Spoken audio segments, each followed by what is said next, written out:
Okay, so we've got our bottom tier airbrush. It's got that nice subtle pattern to it. We're going to use another Marvelous mold, and this one is an edge trim. And we're going to take our black fondant and we're just going to roll it in like this. We're going to press it into the mold all the way in to make sure we've got all the sections in the mold. And then again, this one has built-in cutters on the mold. So you just do like that, and you can see how it cut right against the mold. I'm going to make sure it stays in there. I've got a little bit sticky, so I'm just going to put a little cornstarch in here so it sticks in the mold and not to my roller. I'm going to go the other way, and you can see it cut that side off like that. And I want to make sure it's not too thick, so I'm going to do it a couple more times because I can see how I'm still getting fondant out of it because it's a little above the mold. So I'm going to just kind of push in and push over the edge and clean off those edges. Turn it around and do the same way. Kind of push in, and I'm cleaning off that edge, and you can see I'm getting those pieces. So now my mold is all set. I'm going to clean the edges off just by bringing them in like this, pushing so there are no ragged edges. And then again, I'm going to put this one in the freezer. I'm going to give it a little stretch.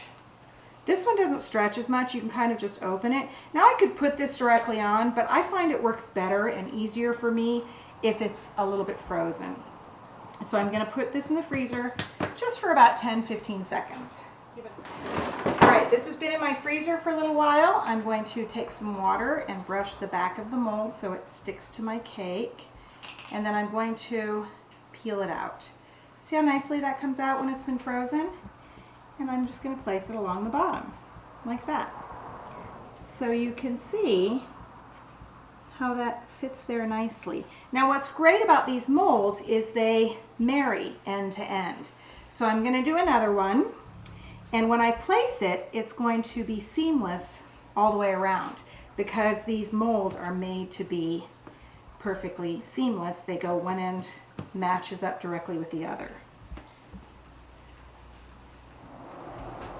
All right, we've got our next section. I'm going to put some water on it so it'll stick. I'm going to peel it out, and you can see here it's going to line right up, just like that. You can't even see where the seam is.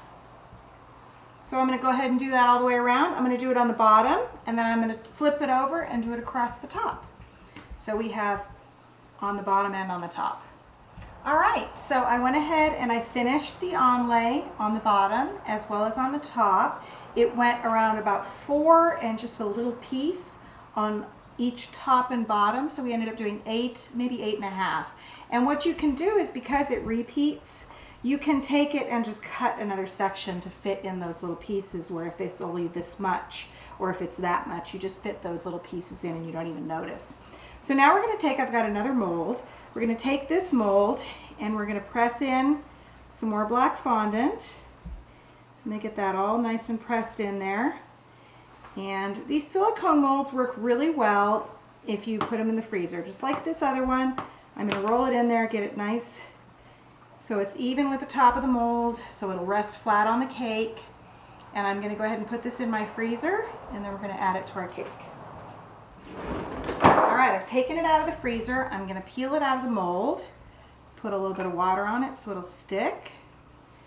And then I'm going to center it on my tier. I'm actually going to put it right there on my cake. And I'm just centering it top to bottom, just to give a little bit more dimension. Now I've got another one that I already prepared, so I'm going to put that one on there as well. And then I'm going to go around and finish adding these all the way around. All right, so we're back with our middle tier. So I wanted to give it a little bit of a more subtle look. It's got a little too much red showing through, so I've taken our black and our sheen, our pearl sheen that we've airbrushed on our other tiers, and I'm going to now airbrush it on this tier. Oh, need to turn the airbrush on.